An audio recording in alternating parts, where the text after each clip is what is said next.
Yo, what's going on, y'all? It's Combo Breaker 99. I am back with another video. All right, y'all, back with another discussion video here.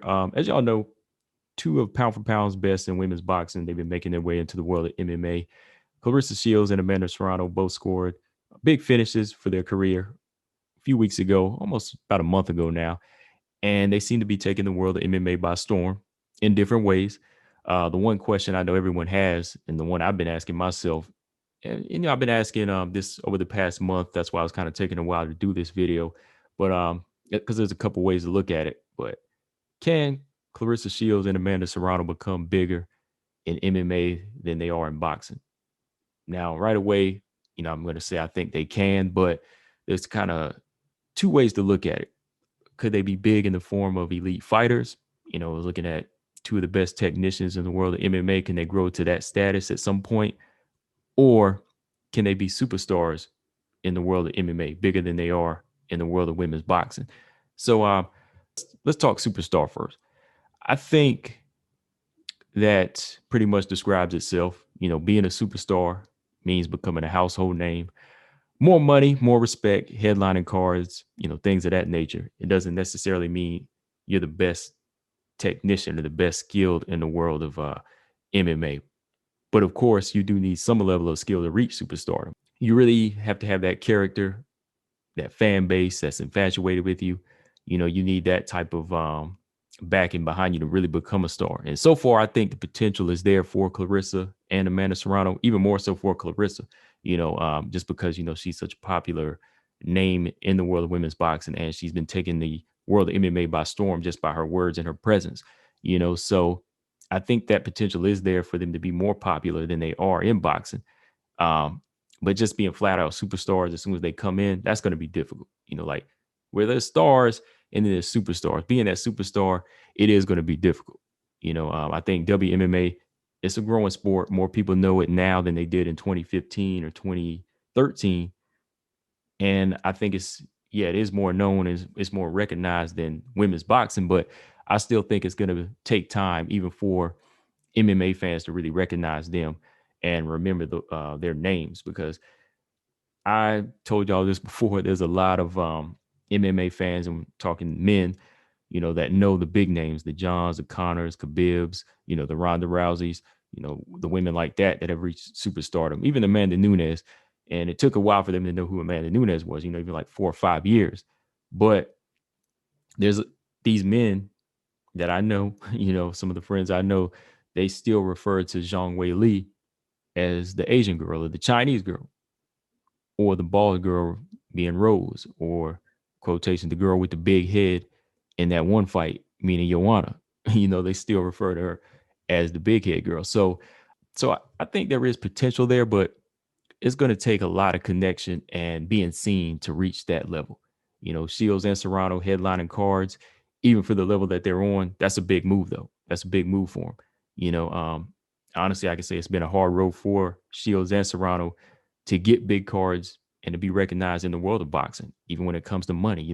It seems like even with Serrano being a 7-division world champion, Claressa Shields being undisputed in 2 weight classes and unified in 1 weight class, they still don't get the big cards, and they're still not getting the big money. It's still taking a while for Claressa to touch M's, even for Amanda Serrano to get big money. Why do you think a 7-division world champion has to come to the world of MMA? I think if Amanda Serrano was making more money off of these championships that she's won and all these accomplishments she's had, she probably would be content with women's boxing. She would be happy where she was. But now she has to come over to the world of MMA. And for Serrano to headline Icon and Claressa Shields to headline PFL on ESPN for her debut, that's a great start for them. That's a great start for them to be in a star, because again, lower level fighters like that coming in, they're fighters making their debut are just being 2-1. They're not gonna headline cards like that. So letting you know that Shields and Serrano are headlining cards with this level of competition, that's letting you know that that potential is there. Another reason stardom might be there is for the fact that Shields, making her move to MMA, and some of the comments that she's been making seem to either make people love her or hate her.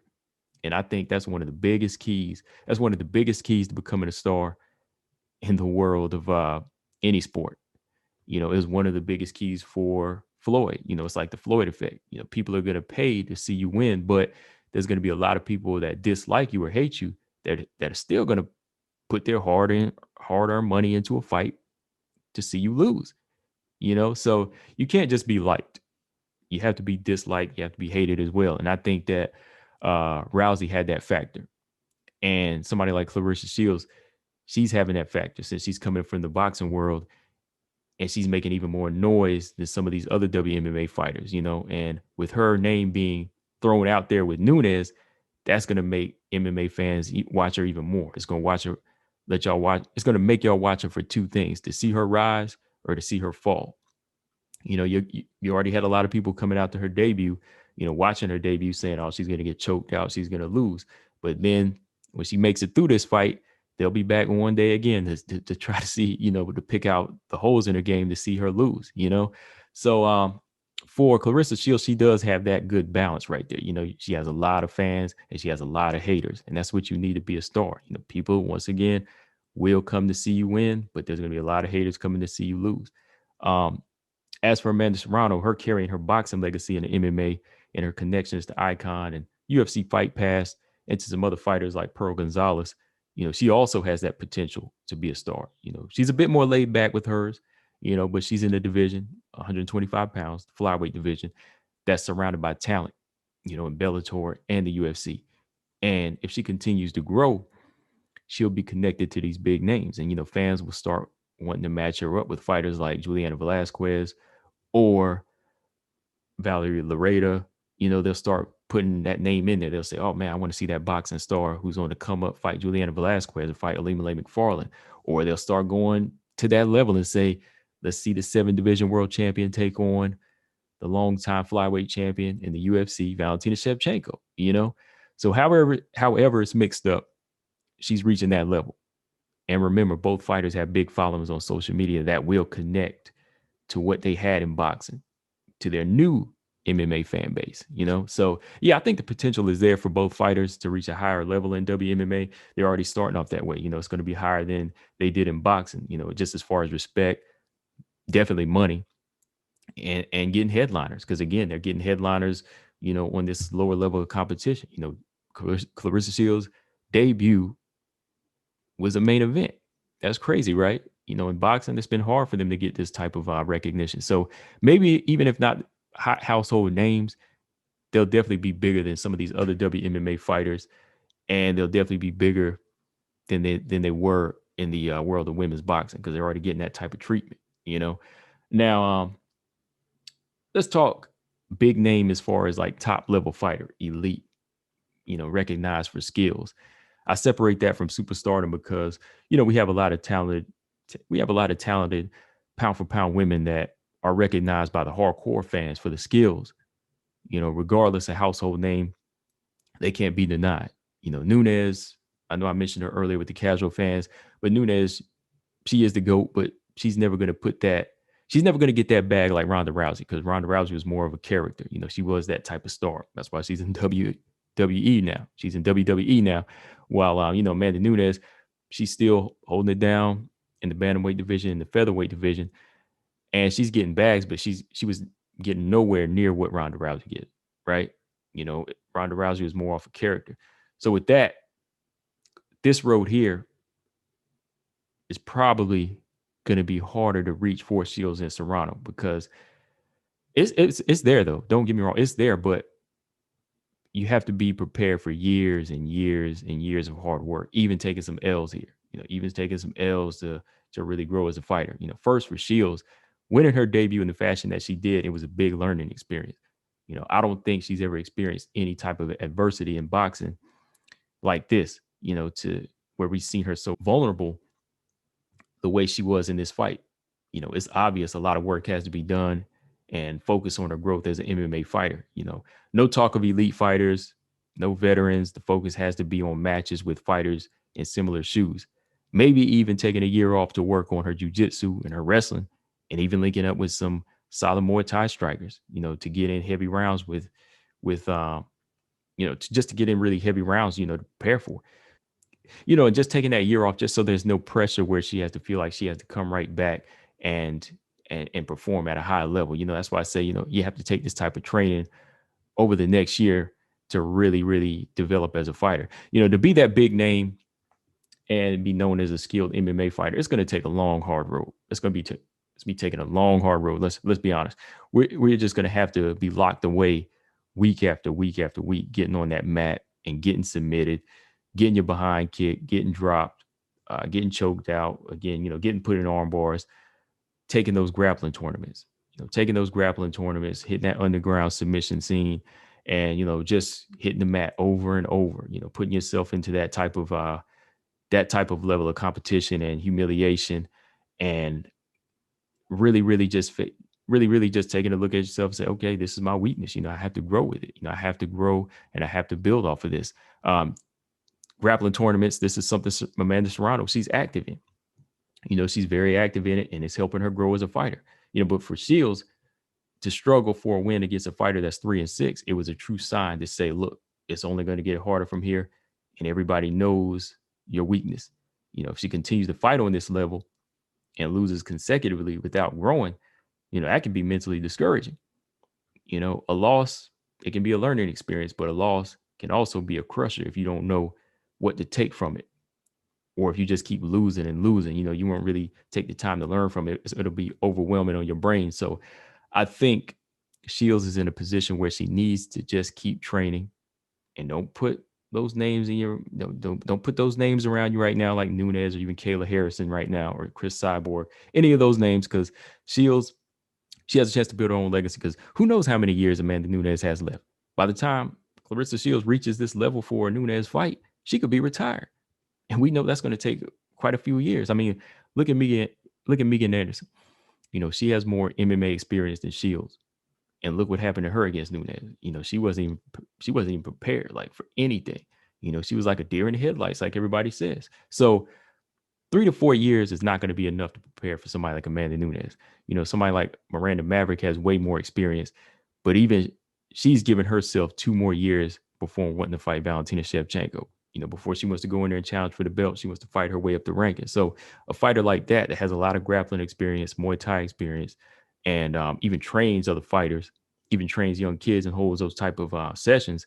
She's still trying to develop herself for a fight with Valentina Shevchenko, And for fighters like Zhang Weili, before she got to the UFC level, she's been fighting since 2013. That's 8 years. And we still see what type of holes she has in her game. So there's got to be groundwork laid here. You have to have the legs to stand on. So for this category, both Serrano and Shields, they could be elite fighters one day, but it's all about the right approach. And I think Serrano is a bit more solid here. I think she's a bit more solid for becoming a better skilled fighter with the grappling tournament participations and just fighting on a lower level first to just kind of get her feet wet, build up her confidence, and just kind of go from there. And Claressa Shields from here, this was an eye opener, but she's coming back in August or September. Let me know in the comment section. She'll be back in August or September. So hopefully, this is a lower level fight where she can take more time to grow instead of like a experienced fighter with less wins and more losses. Sometimes that can be dangerous. A 3-6 opponent, don't underestimate them. You need to be in there with somebody like that's 1-0 or 0-0 like yourself, because they're trying to build themselves up and they have to deal with the same pressure as you because they're coming onto that professional platform. So a 1-0 or 0-0 or 2-0 is a lot more safer than a 3-6 or 4-9. So hopefully Claressa Shields, they take that type of approach. Like I said, grappling tournaments, Muay Thai level strikers, those type of sparring partners, and they just try to develop themselves that way. But yeah, for me, looking at what Amanda Serrano is doing, I think that being that type of technically recognized fighter, it can be on her path. Of course, it's too early to tell for both of them right now, but yeah, I think that even comparing it to like Zhang Weili or Nunes' early career, it'll take like near a decade for them to fight on the UFC level and be champion. Let's be honest, it'll take years. It's going to take years. Even if you move them right before either one of them get like a belt in like the UFC or get to that level of like I said, like the Zhang Weilis or the Amanda Nunes, it's going to take years. I mean, look at the growth I've been watching with fighters like Carla Esparza, Invicta champion, UFC champion. That was 7 years ago. She's redefining herself and rebuilding herself as a fighter now to put herself in there with a rematch with Rose Namajunas, so there's going to be those long periods of times where you just have to be humble and be on that slow grind, you know? So yeah, guys, that's pretty much all I got on this one. Final thoughts on this video here. I just want to come back, like I said, do a discussion about Shields and Serrano. First off, for the superstar category, I think that potential is there. Like I said, if they can develop, a certain skill set and they fight the right opponents, they could definitely be bigger than they are in the world of women's boxing. They'll definitely make more money, get more recognition, because you can see they're already doing that now. So the superstar category is open, but as far as them being like known as two of the best technicians in the world of MMA, period, that's going to be a longer road. That's going to be a longer road. But like I said, Serrano, she's taking the best approach right now with a lot of groundwork and lower level opponents. Claressa can get there too, as long as she surrounds herself with the right trainers and the right sparring partners, and continues to just build herself up with fighters on her tier. But yeah, guys, that's all I got on this one. Let me know in the comment section what y'all think. Can they be superstars? Can they be known as the GOATs one day? Combo Breaker 99. I'm out. Subscribe. Peace.